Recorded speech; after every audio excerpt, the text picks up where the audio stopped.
Hi everyone, thanks for joining me today. Right now it is almost summer, so a lot of school's coming out, so I have a lot of patients that are about to head out on vacations, are going to be doing some travel either to the shore or international travel.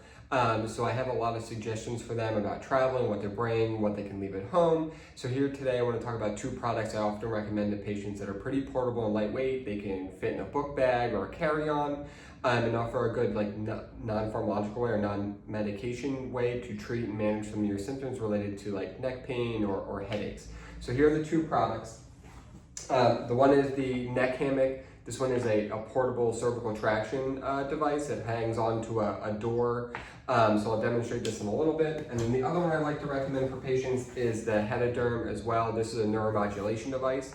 Both of these can be really great after long days of travel or during travel, like for the HeadaTerm, which you can put it on whether you're on a plane or traveling in a car. And then the Neck Hammock is great for after those long periods of travel, so it can really help reduce some of the neck pain and neck tension that comes up a lot with those travels. So what I'm going to do now is demonstrate on how each one works and what I would kind of do using that for, or what I recommend patients to do when they're traveling and how to manage their symptoms.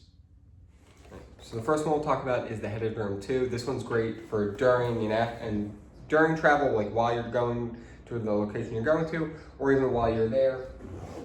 So open the case here. It's a pretty nice lightweight case, and the product itself is pretty small too. So it's right here, and with the electrode, it's pretty small. So it comes with a little back on the electrode pad, so make sure you save that anytime you use it, because these are reusable electrode pads. All right, so I'm going to show you how to put it on. You'll put it on just above the eyebrows, about 1 inch, and right across the forehead, nice and even. And then to turn it on, you just kind of push the button here and you hold it down until it buzzes. So just buzz there. So now it's on, you can see because it has the indicator light as well.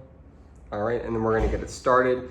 It doesn't really activate yet, so you start pressing it once, twice, 3 times to get it to go up in levels. It starts from 0 to 10, and then just one push, I'll feel a buzz.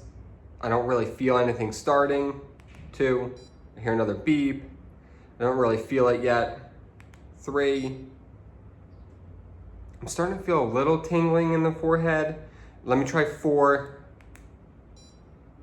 So 4 is a little bit stronger. I'm starting to feel like a little tingly prickles here on the forehead. That's probably about the biggest one I want. And then I'm not having any muscle contractions, which is good. So if you ever get muscle contractions with the stimulation devices, that's usually not what we're trying to do with these devices.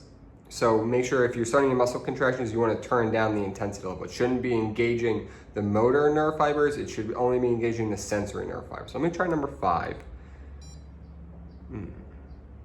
That's pretty uncomfortable. So I want to go down in a setting then, because this is too intense for me. So I'm going to do two touches then. 1, 2. And now it took it back down to level 4 for me. And that's probably the nice buzz. I got the tingling across the forehead. That's the spot I want to be in for this kind of device. Now it's set, and then we'll just keep going for the 20 minutes timer that it's set on to help treat the migraine. And this is for acute attacks. So if I'm getting a migraine and I need to put something on now to help treat that migraine while I'm traveling, this is kind of a device I would recommend to my patients for if they don't really have their medications or they don't want to take too much while they're on vacation, or they're just not in a place that they can really take that very well, right?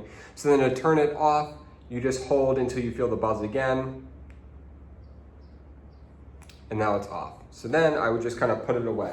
What's also nice about this device if you're traveling is that it comes with a headband to keep it in place. So if you want to fall asleep while you're on a plane or you're in a car, you can kind of easily put this strap over the head. This one is a little bit short for me, so let me lengthen it. Still short.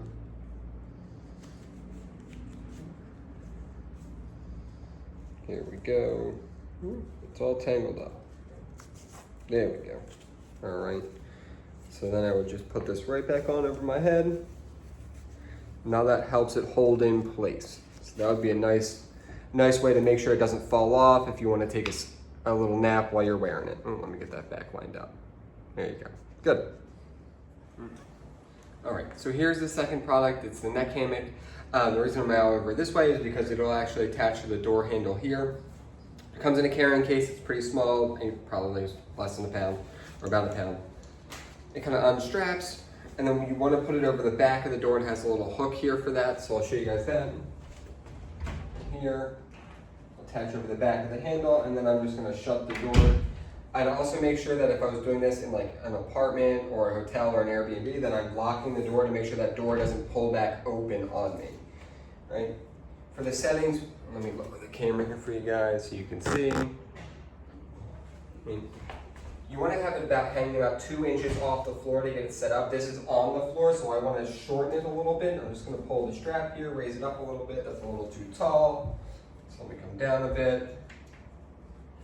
Right about there. And then I'm going to lay down to put it on. So let me show you guys that a little bit better. Pull you closer. There we go. All right. So I'm going to lay down on my back for it. I'll grab this. There's a couple pads in here to show you where to put it on the neck. It goes around the neck. And then I'm just going to sit back and let this device pull my head back up. If I feel like there's not a good pull, I'm going to slide down a little bit. And this is great to help, after decompress the neck after a long travel and really reduce some tension. I'd probably lay here about 10 to 15 minutes and let my neck and the muscles there relax and reduce some of the stiffness. Okay. All right. So those are 2 of the devices that I usually recommend some patients try out while they're traveling because they're very portable, they're lightweight. They're easy to get through security if you're going on an airplane, and they don't cause too much trouble. And they're pretty cost-effective devices. So if you think about your traveling and you want some products to help you manage your headache and neck pain or migraine and neck pain, these are 2 things that I usually recommend to my patients.